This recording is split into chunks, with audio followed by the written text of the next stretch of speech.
you just really don't get everything out of that carnality. You're only limited.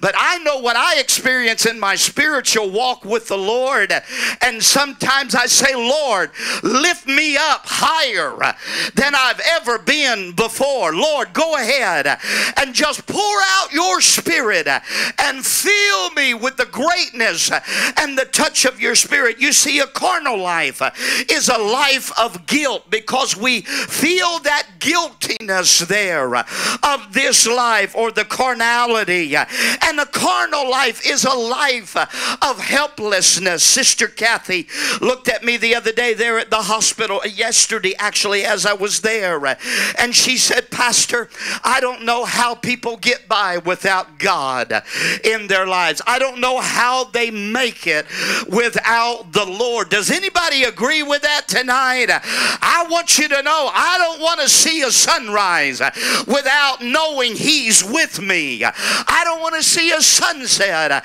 without knowing I know the one that created that sunset, and I have a personal relationship with Him through His Son Jesus Christ. But a carnal life is a life of helplessness, and a carnal life is a life that is unproductive. Somebody said that most of us will go to our grave doing 10% of our capability of her life. And we're getting ready to celebrate 40 years of being together, 41 years of knowing each other. And I want you to know something. I'm kind of used to her being around.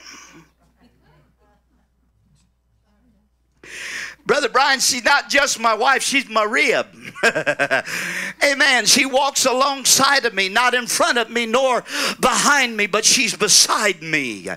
And we are a team together trying to accomplish. But thinking about the presence of the Lord, that Spirit-controlled life, you are in the presence of the Lord. Now, Saturday night around here, it's going to be loud, it's going to be rambunctious, and there's going to be a lot of energy around this place Saturday night. But listen, I've been where 3,000 teenagers were gathered in the same room downtown Indianapolis, and they were there for a purpose, and that was to magnify and glorify the name of Jesus. And it was my first experience in that, and I'm telling you what, it was loud. And John Jacobs and the power team were there at this particular Winterfest, and they were doing their stunts, and you know, they were tearing phone books, and they were ripping hot water bottles apart, and all of those things, showing feats of strength us and ministers to us. But I want to be in His presence. 2 Corinthians chapter 3 verses 17 and verse 18. Now the Lord is that Spirit, and where the Spirit of the Lord is, there is liberty. But we all with open face beholding as in a glass the glory of the Lord are changed into the same image from glory to glory, even as by the God of Israel.